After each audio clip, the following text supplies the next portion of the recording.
Deandre Ayton, 4-year, $133 million maximum offer sheet with the Indiana Pacers. Phoenix now has 48 hours to match the largest offer sheet in NBA history. We got some absolutely huge news in regards to Deandre Ayton and the Phoenix Suns and the Indiana Pacers. It's not as black and white as you think. Deandre Ayton is not joining a new team, at least not yet. I'm going to walk you through every single possibility that could occur as a result of this brand new transaction that we just learned of. And before we get to the content, man, make sure you drop a like, subscribe, and turn on our notifications to help the channel grow. This is our second upload of today. So if you wanted an update on the fact that Donovan Mitchell is potentially going to get traded to the New York Knicks, make sure you check out our previous video and our documentary on Shaq's son Sharif. If you think I talk too much or you want shorter versions of this content, make sure you follow me on TikTok at TheFlightMike or my Instagram, same name, at TheFlightMike. Now that we got all that out of the way,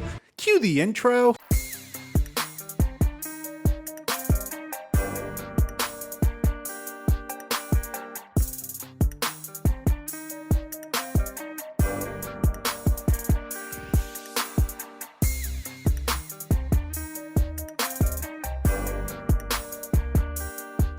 Mic check 1 2 1 2. What's going on, everybody? The Phoenix Suns have been in such a strange situation over the past few years. I mean, this all technically started a year ago. You see, in the 2018 NBA draft, the Phoenix Suns had the privilege of having the #1 overall pick. Now, you have to understand, coming up to this point, the Phoenix Suns have been missing on a lot of their draft acquisitions, whether it was via draft day trade, which I'm going to consider that to be their draft pick, or however their means of acquiring talent. They've just been missing ever since the drafting of Devin Booker. So as a result, they were a little bit more risk averse. So if you go back to the 2016 NBA draft, they went ahead and drafted Dragon Bender and Marquise Chris. Obviously, one of them was acquired via a trade. Both of those ended up being colossal busts. Then in 2017, they drafted Josh Jackson with a top 5 pick. And well, that didn't work out either. Bear in mind that they drafted him over the likes of De'Aaron Fox, and they desperately needed a point guard at that point. So going into the 2018 NBA draft, I guess the best way you could say the scenario that the Phoenix Suns were in was, one, they were desperate, and two, they were incredibly risk averse. And you might not recall, but the 2018 NBA draft had a lot of risks in the top 5. I mean, you had Trae Young, who was kind of slowing down at the latter part of his college career, and many people were questioning whether or not he would be able to develop into the next Stephen Curry. Of course, you had Luka Doncic, which I'm assuming in the Phoenix Suns heads, which I understand this could be a little ignorant, but the Phoenix Suns thought, well, we just took a risk on a foreign player recently. If we whiff on another foreign player once again, then we'll never forgive ourselves. We've already gone through this before. We're not taking our chances on Luka, which again, if you looked into Luka's tape, you would have probably had a different conclusion back then, but that's besides the point. Then you have Marvin Bagley, who everyone was calling the next coming of Chris Bosh, and then you have Deandre Ayton, who everyone was at the time saying was the next coming of Karl Anthony Towns and the safest pick at the #1 overall spot. And that's not to say that the Phoenix Suns made a mistake drafting Deandre Ayton with the #1 overall pick. You just have to understand that they were terrified of messing up yet another top 5 draft pick again. And to their credit, this draft was actually fairly remarkable for them. They got Deandre Ayton. They were able to trade and get Mikal Bridges as well. Both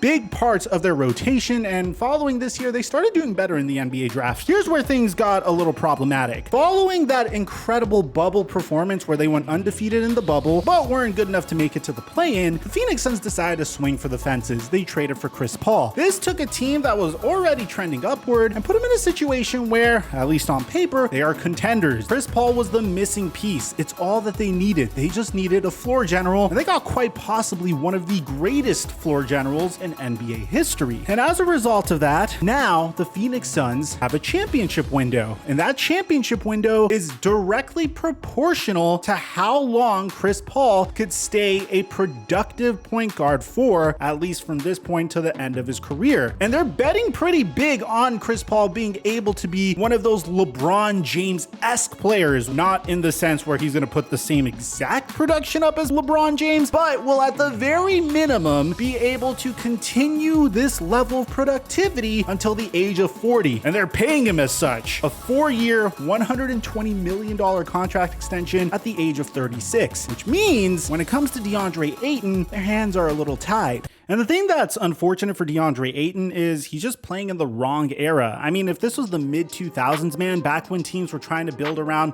a center and a guard or a power forward and a guard, then this would have been a perfect scenario for him. But unfortunately for him, the most recent NBA champions won an NBA championship without investing heavily in the center position, and that's just the fact. So I'm assuming what happened is the Phoenix Suns looked at their championship window, which with all due respect could close within the next 2 years or 3 years based upon Chris Paul's play. I mean, hell, it could even end after this year, and realize that bringing back Deandre Ayton on this contract just didn't necessarily make a lot of sense. Here's why this is significant. We got breaking news from none other than the great Adrian Wojnarowski. Restricted free agent center Deandre Ayton has agreed to a 4-year, $133 million maximum offer sheet with the Indiana Pacers.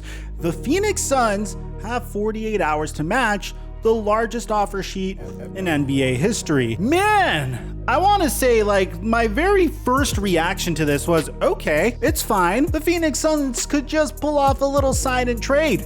Maybe trade Deandre Ayton to the Indiana Pacers and receive Miles Turner and Buddy Hield, and obviously they have to make the salary cap gymnastics work out, but something of that sort. But here's the crazy part, man. They can't do that. Yeah, Deandre Ayton just collectively screwed the Phoenix Suns by doing this, because technically after signing this, and shout out to Rob Perez at Worldwide Woe for explaining this, Deandre Ayton's offer sheet doesn't officially process until midnight tonight, which means he has about 6 hours, maybe 5.5 hours, depending on when you're watching this video, until midnight Eastern time today to be traded to the Indiana Pacers. But dude, if you're the Indiana Pacers, why on earth would you do that? Because now you essentially have the Phoenix Suns in a situation where they could either decide to match Deandre Ayton's salary and then go $15 million into the luxury tax, which,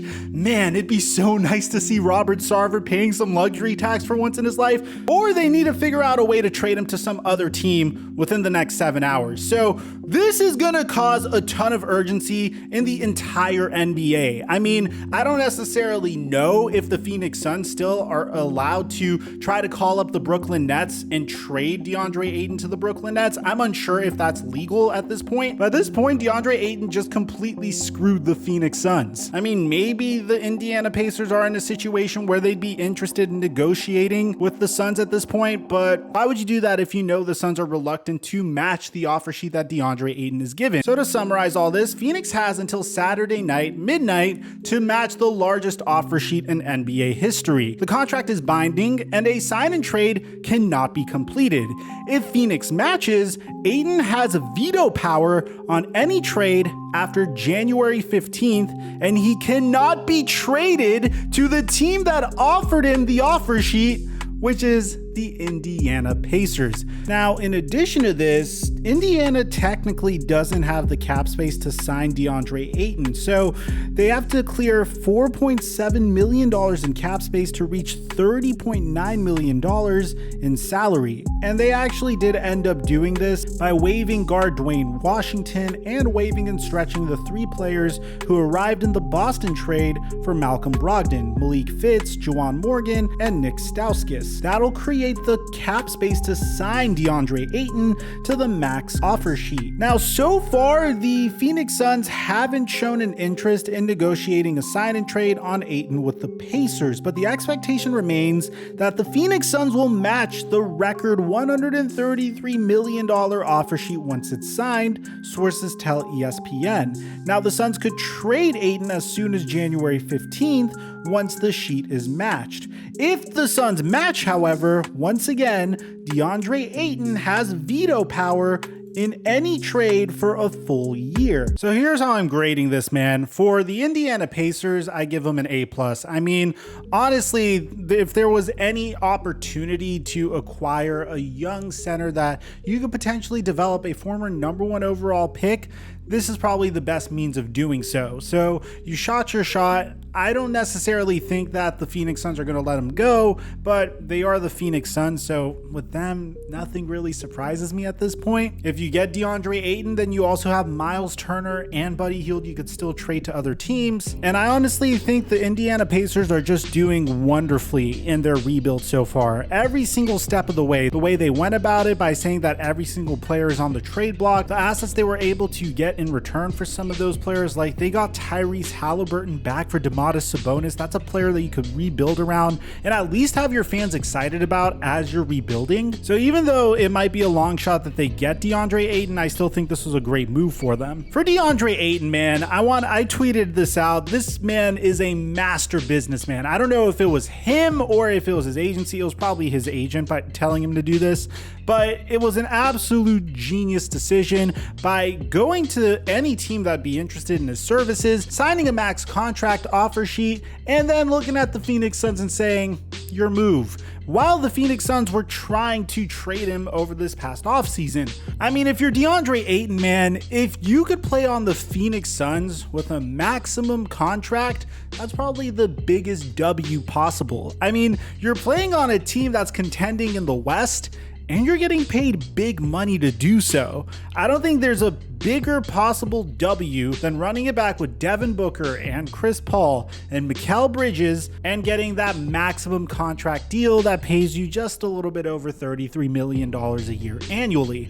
For the Phoenix Suns, man, it's really hard to grade them, mainly because I don't necessarily know how hard they tried to trade Deandre Ayton. I don't necessarily know if this was all a plan of theirs to initially say last offseason that they were interested in moving on from Deandre Ayton, that they didn't want to sign him to a maximum contract, and then just seeing what the market for Deandre Ayton was before not really being able to trade him. If the Phoenix Suns do match the contract, which is what we're expected to do, then I still will have to give them like anywhere from a C- to a D+, because you don't say that you are not intending on signing one of your top players and then wait an entire season and still not trade him once he's eligible to hit restricted free agency. That's just stupid. But again, I don't necessarily know how hard the Phoenix Suns front office tried to trade Deandre Ayton. I'm sure that there were multiple phone calls with the Brooklyn Nets front office to try to get Kevin Durant, but maybe the Brooklyn Nets were just not interested in any offer that had to do with Deandre Ayton. But regardless, if it was your plan to move on from Deandre Ayton and not sign him to a max contract, I feel like they should have been a little bit more aggressive in trying to trade him this offseason, and the fact that they weren't able to is why I give them such a low grade. Let me know in the comment section down below what you guys think about all of this, man. It's going to get really interesting. It looks like the Suns are going to match the offer sheet. If they don't, then obviously I'm going to give them an F for this, but I'd like to hear what you have to say in the comment section down below. Aside from that, I'm your boy Mike, and I'm dropping our mic until our next upload.